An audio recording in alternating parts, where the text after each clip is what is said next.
এমনকি আবু বকর আমাদের বাপ দাদার ধর্ম ত্যাগ করে মুহাম্মাদের ধর্ম গ্রহণ করেছে, এই ব্যাপারেও আমরা আর আপত্তি করব না।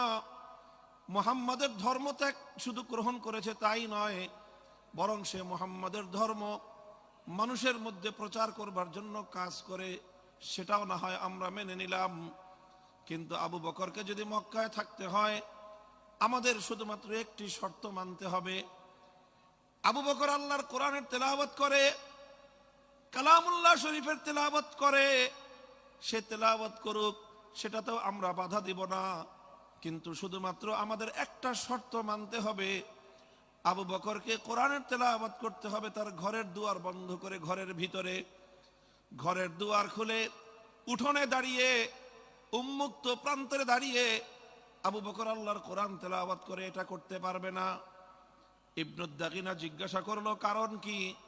ঘরটারও মালিক আবু বকর, ঘরের যে উঠোন সেই উঠোনের মালিকও আবু বকর।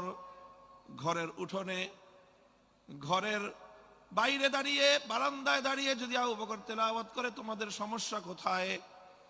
মক্কার লোকেরা তখন জবাব দিল যে আবু বকর যখন ঘরের বাইরে উন্মুক্ত উঠোনে দাঁড়িয়ে আবেগ মাখা কণ্ঠে আল্লাহর কোরআনে পাকের তেলাওয়াত করতে থাকে, তখন আবু বকর সিদ্দিকের এই কোরআনের তেলাওয়াত এটা মন্ত্রমুগ্ধের মতো, এটা চুম্বকের মতো আমাদের মানুষগুলোকে আকর্ষণ করতে থাকে। এমনকি আমরা ঘরের মধ্যে আমাদের ছোট্ট ছোট্ট শিশুদেরকে পর্যন্ত দড়ি দিয়ে বেঁধে রাখতে পারি না। বাদ ভাঙ্গা জ্বরের মতো আবু বকরের কোরআনের তেলাওয়াত এটা লোহাকে যেমন চুম্বক আকর্ষণ করে টেনে নেয়, আবু বকরের তেলাওয়াতে কোরআন এভাবেই আমাদের ছোট ছোট ছোট শিশু বাচ্চাদেরকে, আমাদের ছোট ছোট শিশুদেরকে পর্যন্ত আবু বকরের দিকে, কোরআনের তেলাওয়াতের দিকে আকৃষ্ট করে টেনে নিয়ে আসে।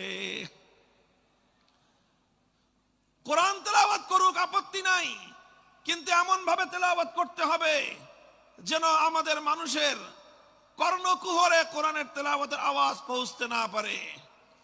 মুহতারাম হাজিরিন, ইতিহাস বলে এভাবেই শুধু আল্লাহর কোরআনের তেলাওয়াত এটাই সর্বপ্রথম মক্কার কায়েমি স্বার্থবাদীদের জাহিলিয়াতের বীজ শুদ্ধ কাঁপিয়ে দিয়েছিল। কোরআনের তেলাওয়াতের মধ্যে আল্লাহ পাক রব্বুল আলামিন সেই অ্যাকশন এবং সেই প্রভাব রেখে দিয়েছেন, সেই তাসির রেখে দিয়েছেন। বলেন সুবহানাল্লাহ।